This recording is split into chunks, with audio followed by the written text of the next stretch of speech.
Olá, seres iluminados! Eu espero que todos estejam bem. Esse é o segundo vídeo da série Minha Jornada da Igreja para o Mundo, do Mundo para a Igreja. Nesse vídeo eu vou contar resumidamente sobre a minha infância, contar um pouco sobre a minha família, os momentos que eu passei na igreja, na escola, um pouco sobre a minha personalidade quando criança e, por fim, a conclusão deste vídeo. Quando eu nasci, os meus pais já eram evangélicos. Eles eram crentes e tiveram junto 4 filhos. Havia violência doméstica dentro da minha casa por muito tempo, infelizmente. Meu pai batia muito na minha mãe, batia na gente, era uma pessoa difícil de lidar, tinha gestão zero da emoção. Não havia diálogo e os ressentimentos meu em relação a ele foi crescendo pouco a pouco, cada vez mais, até se transformar em ódio. Além disso, a gente tinha uma criação que era bastante rígida, não permitia que a gente tinha televisão. Houve até um momento que ele permitiu, deixou a gente ter televisão, mas isso trouxe ainda mais desavença para dentro de casa, mais briga. Então minha mãe decidiu que era melhor dar para outra pessoa, mas ainda assim eu e os meus irmãos a gente continuava viciados em televisão. A gente, sempre que a gente ia visitar alguém, a gente queria ver televisão, e a minha mãe, não sabendo o que fazer em relação a isso, contou para o meu tio para conversar com a gente. Meu tio me chamou e falou assim: vamos bater um papo. E aí ele contou a história, né, do Sadraque, Mesaque e Abednego, da Bíblia, que foram colocados numa fornalha de fogo, porque eles não quiseram se prostrar diante do rei Nabucodonosor. E eu fiquei super assustada, né, com essa história, porque ele falava que se eu não parasse de assistir televisão ia acontecer a mesma coisa comigo, só que Deus não ia me proteger. Mas nada disso adiantou, porque eu gostava demais de televisão e também não tinha, né, ainda o entendimento desta parte. Então, como a gente não tinha televisão, então os momentos que eu ficava em casa com os meus irmãos era ouvindo música, gostava muito de música, lia livros, revistas. A minha relação com os meus irmãos não era de união, a gente brigava muito, eu batia muito neles, por ser a mais velha, então eu cuidava deles enquanto os meus pais iam trabalhar. E eu achava que era certo, né? Então a minha forma de chamá-los a atenção para algo que eles estavam fazendo errado era através da cinta, era batendo, brigando, porque naquele ambiente eu achava que era o certo, né? Era dessa forma que meu pai criava a gente. Eu também pensava muito em fugir de casa, e só que eu também pensava nas consequências, como é que seria, ia passar frio, passar fome. Então, graças a Deus, isso não aconteceu. Os meus avós maternos, a gente era bastante próximo, eles eram tementes a Deus também, muito fiéis, né, e crentes também. E meu avô, ele era muito amoroso, uma pessoa muito paciente, ensinou muito sobre a Bíblia para mim, sobre as doutrinas, contou muito sobre a história dele, tudo que ele tinha aprendido com Deus. Minha avó também muito amorosa, aquela pessoa que gostava de receber visitas e sempre tinha comida na panela. Dos meus avós paterno, eu não conhecia a minha avó, ela já havia falecido, e o meu avô paterno não era uma pessoa que eu gostava também, né? Acredito que meu pai pode ter aí também sido influenciado por ele, ter trazido um pouco do comportamento dele para dentro do nosso lar, infelizmente. Tanto que eu também, né, reproduzi o comportamento do meu pai através da relação com os meus irmãos. Agora, falando sobre creche e prezinho, foi na escola que eu comecei a perceber aí o racismo. Tinha algumas crianças que maltratavam a gente, eu e minhas irmãs, pela cor da nossa pele, pelo nosso cabelo. E esses sentimentos eles foram entrando dentro de mim e eu não sabia como gerir, né? Eu era uma criança bastante tímida, introspectiva, muito reservada. E aí eu me sentia mal com tudo aquilo, comecei a não me aceitar, não queria ser negra, tinha vergonha da cor da minha pele. Meu sonho era conseguir clarear minha pele. Olha, tem cabimento, né? O cabelo, sonhava ter o cabelo liso, não aceitava de jeito nenhum meu cabelo crespo. Apesar disso, aconteceu coisas boas também na creche, né? Eu consegui aprender a ler, então quando eu entrei no primário já estava desenvolta nessa questão. Também por conta do meu pai, que ele cobrava muito da gente estudar. Havia festa junina e meus pais também não deixavam a gente participar. Começou a entrar no meu coração aí a revolta, né? Não queria mais ir para a igreja. Então acho que essas coisas aí foi influenciando e aí vocês vão entender mais à frente.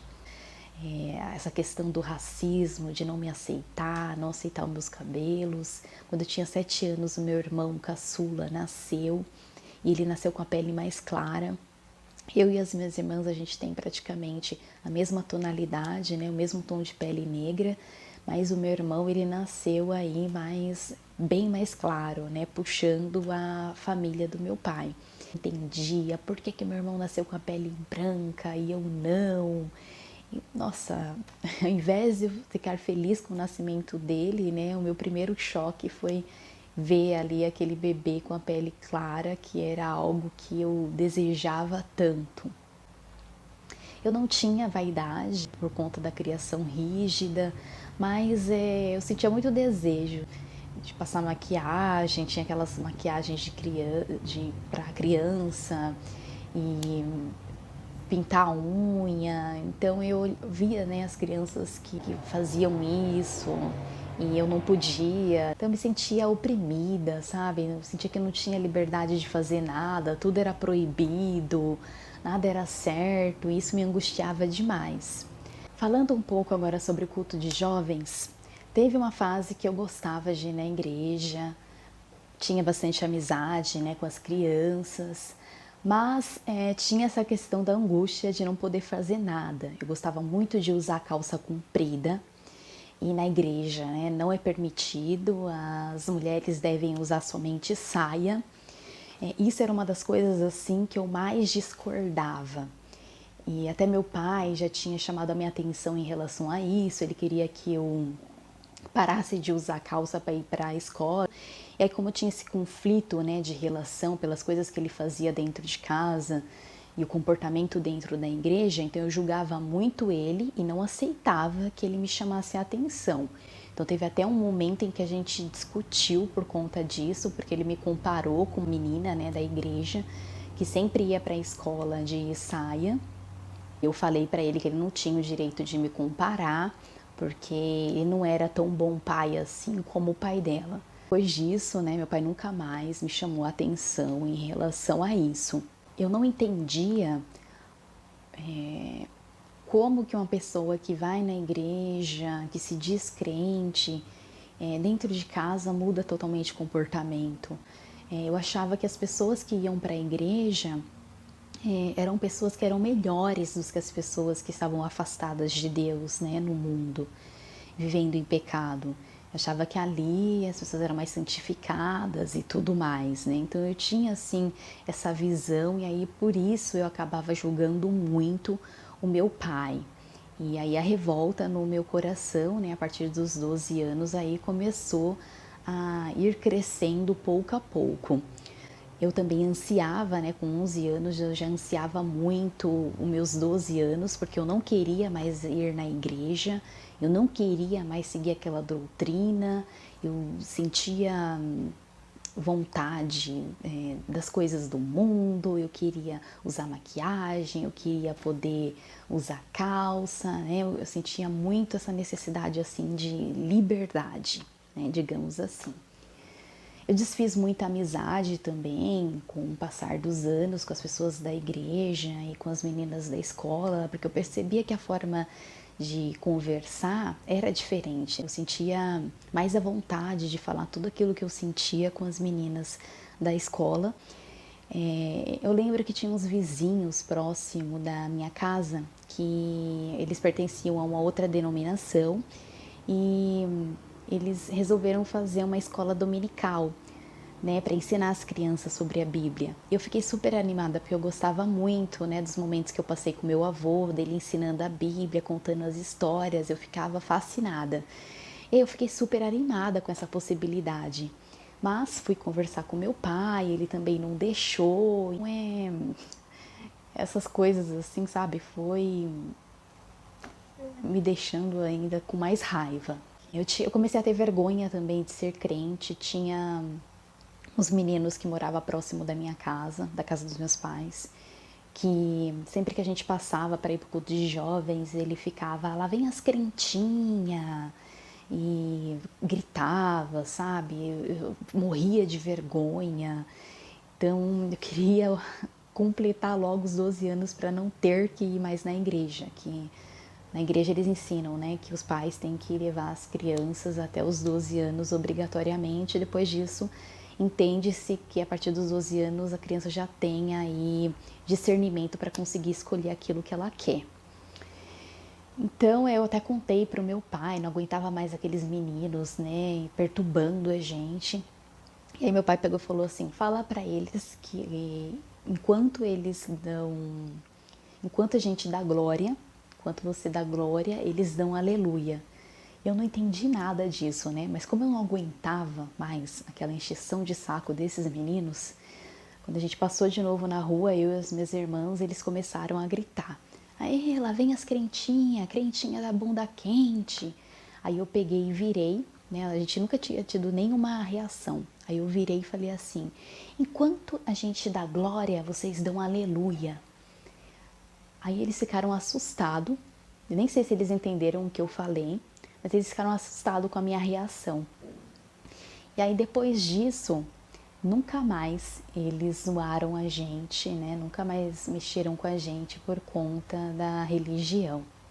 Então isso foi uma coisa boa que meu pai falou e que surtiu efeito.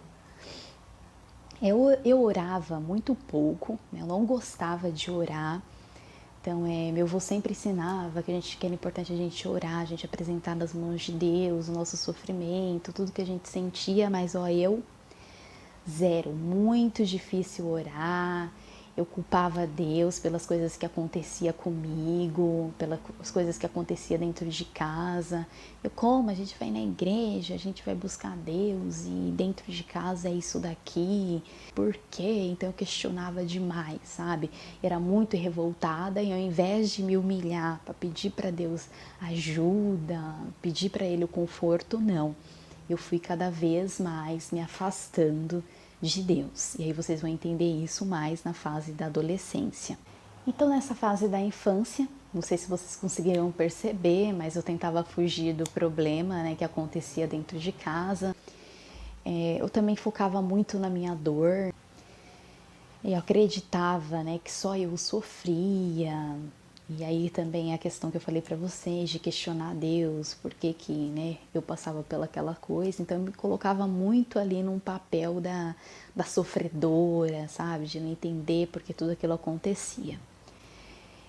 Então, gente, essa é um resumo aí da minha infância. No próximo vídeo eu vou contar a minha história aí sobre a fase da adolescência, que foi o período aí que eu saí da igreja e me entreguei aí pro mundão. Se esse vídeo ele tocou seu coração de alguma maneira, curte.